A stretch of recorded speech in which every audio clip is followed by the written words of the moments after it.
दोस्तों, ये काल्पनिक कहानी है जो कि आपके मनोरंजन के लिए बनाई गई है। आप इसे देखें, सुने और इसका आनंद लें। इसे सीरियस मत समझें। मैं जब 12वीं क्लास में थी तब मैंने अपने प्यार के पौधे का पहला फल अपने यार मन्नू को चखाया था।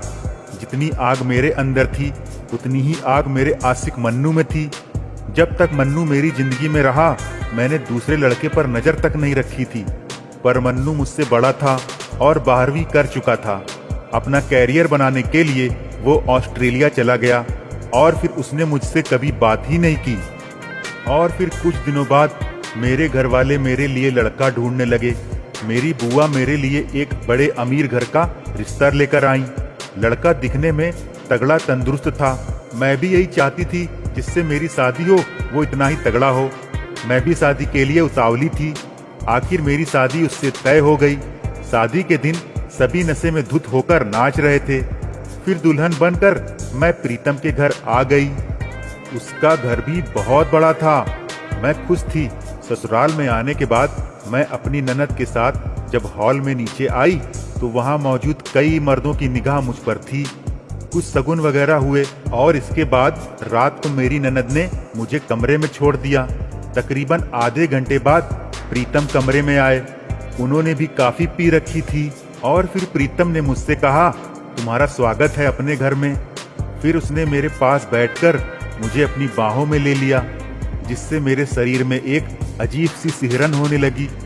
और फिर वो मुझे धीरे धीरे निर्वस्त्र करने लगा। मैं बहुत शर्मा रही थी। उसके बाद वो मुझे प्यार से देखने लगा। मैं भी सब कुछ भूलकर उसे देख रही थी और फिर वो मेरे पास आकर प्यार करने लगा।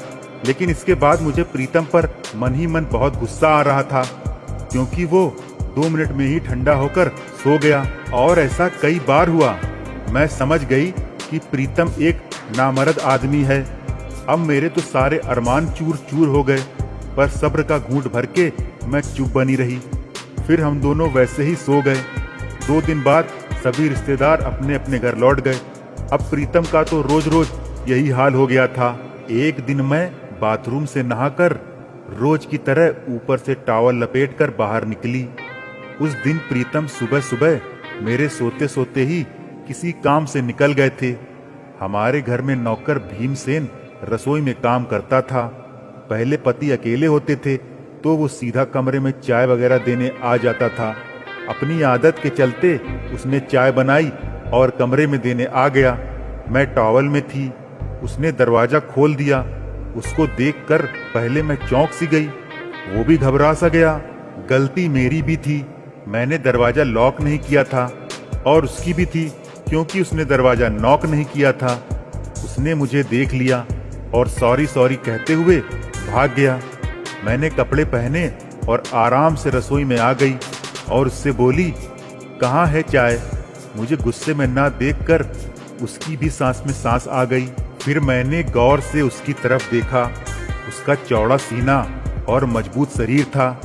फिर मैंने प्यार से कहा, भीम, ख्याल रखा करो। अब अकेले तुम्हारे मालिक ही नहीं रहते उस कमरे में, मैं भी रहती हूँ। वो बोला, जी जी मैडम जी, ख्याल रखूंगा अब मैं। उसको गौर से देखने के बाद उसके लिए मेरी फीलिंग ही बदल गई। अब घर में एक वही मर्द था। घर में माँ जी और ससुर जी रोज सत्संग चले जाते और प्रीतम अपने काम पर चला जाता और मैं भीम पर आस भरी निगाहों से देखने लगी। जब वो मुझे कुछ देने आता तो मैं उसको कातिल निगाहों से देखने लगी। इस बात का उसको भी अंदाजा सा हो चुका था, पर वो डरता था। मैं उस पे डोरे डालने लगी और उसको अपने जाल में फांसने का तरीका ढूंढने लगी। और फिर एक दिन जब वो सब्जी काट रहा था तभी मैंने चुन्नी उतारकर सोफे पर रख दी और इधर उधर देखकर रसोई में उसके पास आ गई। उसकी पीठ मेरी तरफ थी।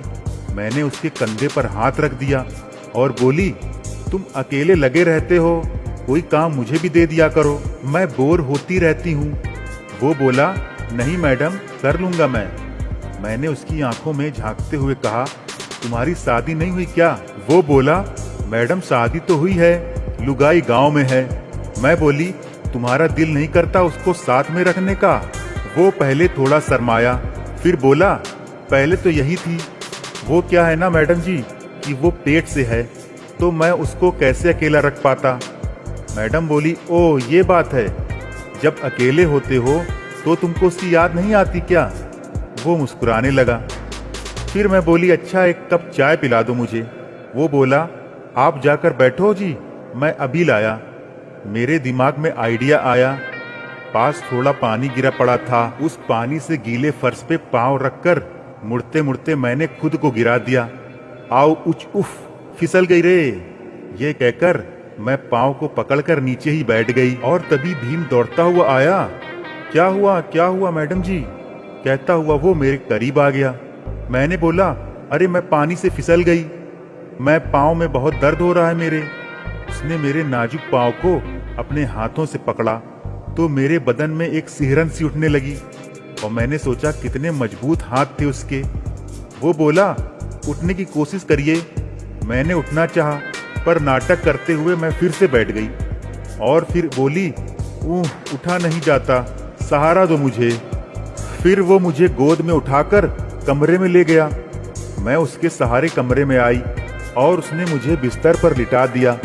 उसका चेहरा लिटाते वक्त मेरे करीब आया। मैंने उसकी तेज सांसें महसूस की। मेरी नज़र उस पर ही थी। जब उसने मुझे लिटाया तब उसकी नज़र मेरी पहाड़ जैसे उभारों पर टिकी हुई थी। मैं सीधी लेटी हुई थी। वो जाने लगा तो मैंने उसकी कलाई पकड़ ली और उसे अपने ऊपर खींच लिया। वो बोला, अरे मैम क्या कर रही हैं आप। मैंने फिर उसको धमकाते हुए कहा, चुपचाप वैसा करो जैसा मैं कहती हूँ, वरना मैं घर वालों से कह दूंगी कि तुमने मेरे साथ गलत किया है। अब वो डर गया और पूरी तरह से मेरे कंट्रोल में वो आ गया। इसके बाद मैंने उसके साथ वो सब किया जैसा मैं चाहती थी और उसने मुझे अपने काम से पूरी तरह से संतुष्ट कर दिया। तो दोस्तों, ये कहानी आपको कैसी लगी हमें कमेंट में जरूर बताएं और हमारे इस चैनल